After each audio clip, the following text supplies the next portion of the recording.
Boa tarde a todos e a todas.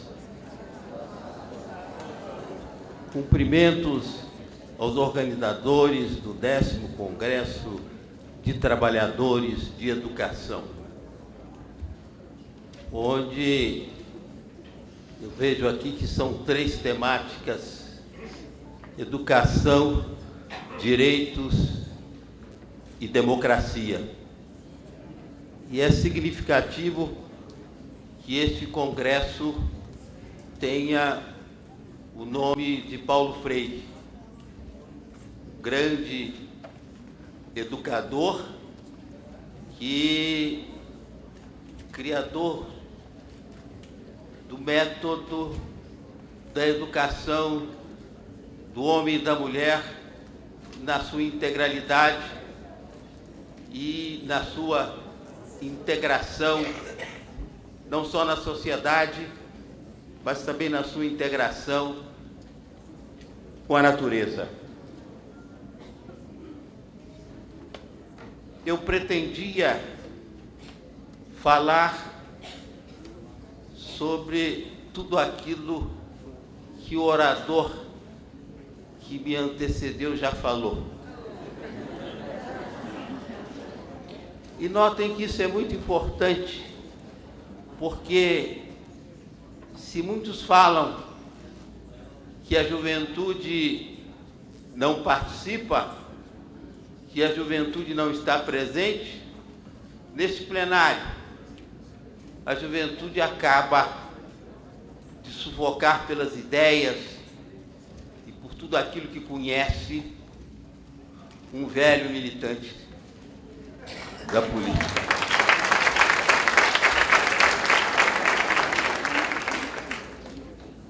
Mas sempre há algo mais a dizer quando se trata de reforma política. Eu penso que a reforma política, se ela se faz e se realiza no contexto do parlamento, ela precisa ter a sua origem no eleitor e na eleitora, no momento em que, independentemente da lei do ficha limpa, que é uma lei de iniciativa popular, independentemente de procurar nos escaninhos a questão da ficha limpa, o eleitor e a eleitora devem, eles mesmos, buscarem a identidade ética e moral do candidato e da candidata que venham solicitar o seu voto. E mais que isso, após as eleições, se aquele candidato e aquela candidata conseguiu assento no parlamento ou no executivo, é dever do eleitor cidadão, é dever do eleitor exercer a sua cidadania,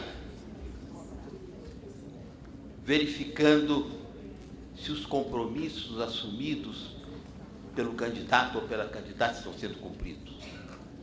Como é que aquele e aquela desenvolvem e trabalham o seu mandato, se em benefício do bem comum, se em benefício da sociedade, se favorecendo a todos na perspectiva da distribuição de renda justa e melhor, na perspectiva de atender aos reclamos dos despossuídos, dos mais pobres, ou se eleito ou eleita, ele vem responder àquilo que já foi dito ou à expectativa daquilo que já foi dito dessa tribuna. Isso por quê? Porque na questão, por exemplo, de financiamento de campanha, E os 4 pontos da coalizão por uma reforma política democrática já foram trazidos aqui. Eu apenas vou trazer alguns números do quanto o poder não emana do povo, como diz a Constituição, não emana do povo. Por quê?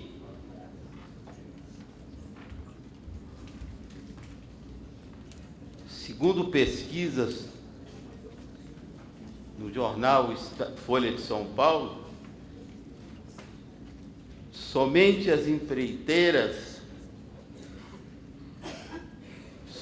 empreiteiras doaram 50 milhões a 41% do Congresso eleito em 2014.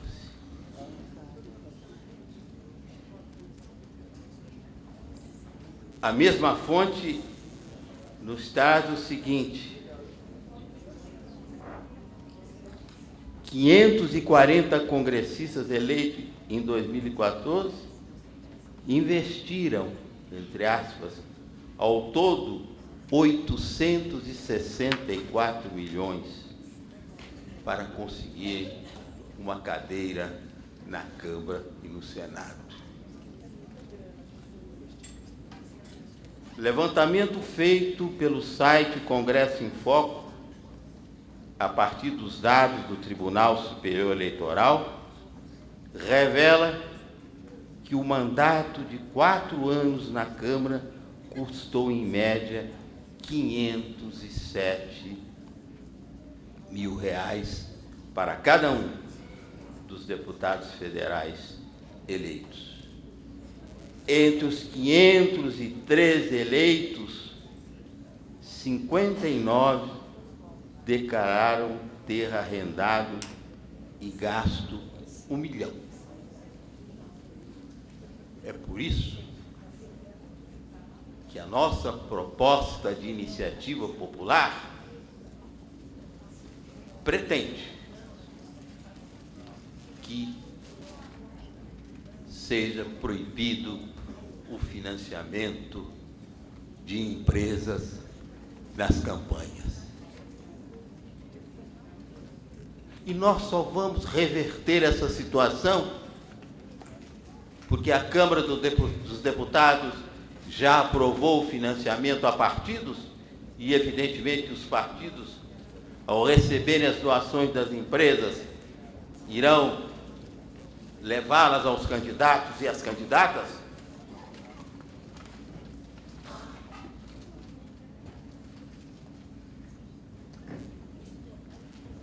E é por isso que essa nossa reunião, que esse nosso encontro, tornam-se fundamentais à democracia. Porque cada um de nós, se entende que este processo não é democrático de financiamento de campanha, devemos procurar os 81 senadores, porque o que foi aprovado na Câmara está indo para o Senado, procurar os 81 senadores e dizer-lhes: basta. Não permitam que o processo democrático seja tisnado, seja mascarado pelos dinheiros daqueles que vivem à sombra dos suores dos trabalhadores e das trabalhadoras. Mais 5 minutos, companheiro Carlos Alves. O senhor tem mais 5 minutos. Muito obrigado. De nada. A nossa proposta, já aqui anunciada naqueles 4 pontos, traz também um outro ponto. Um outro ponto que é sempre olvidado pela maioria da sociedade.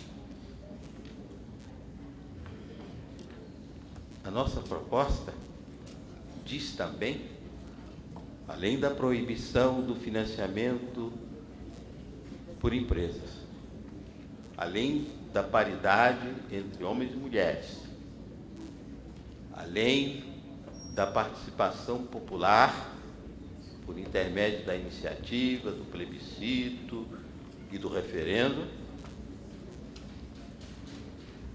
e por intermédio do que nós chamamos o voto transparente em 2 turnos, aqui já explicado, a nossa proposta diz também que o partido que tiver nas suas chapas integrantes de setores subrepresentados, fala-se subrepresentados porque é uma matéria que é tabu ainda para a sociedade.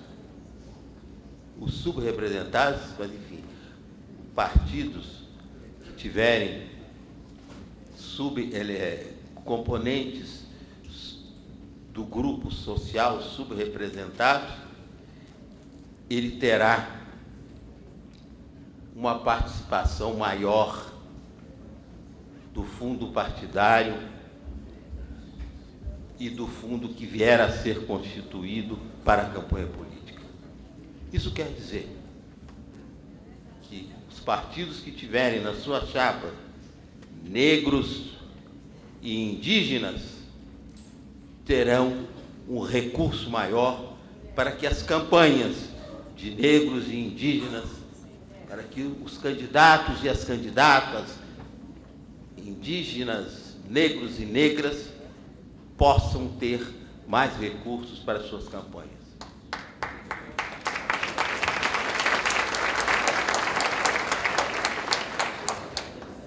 E eu fiz aquela digressão da introdução dessa última temática, porque se nós não temos um congresso com muitas mulheres, nós não temos um congresso com indígenas, e nós temos um congresso com quase 600 parlamentares, dos quais apenas 20 são negros e negras, resultado de uma herança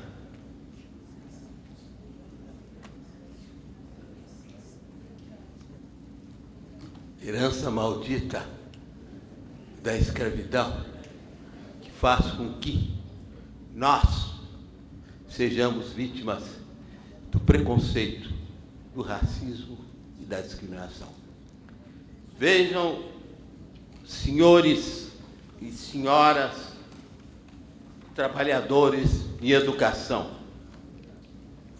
que grandes são as nossas responsabilidades de eleitores e de eleitoras, de chefes de famílias, na nossa rua, na nossa cidade, no nosso sindicato, nos nossos clubes, com os nossos grupos de entretenimento, com os nossos grupos de amigos. Responsabilidade no sentido de recuperarmos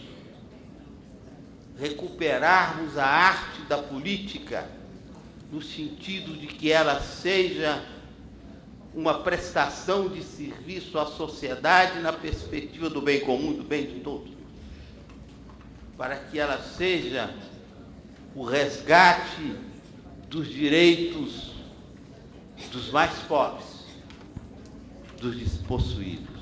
Conclua, companheiro. E que possamos estarmos juntos no Senado da República, com cada um dos 81 senadores dizendo: basta o financiamento das empresas, basta o mínimo de mulheres nos parlamentos. Queremos participação popular.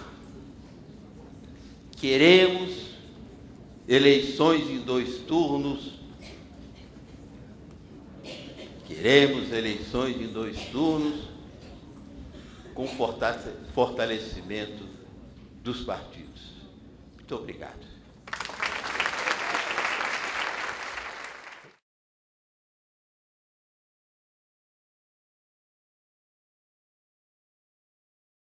Os 81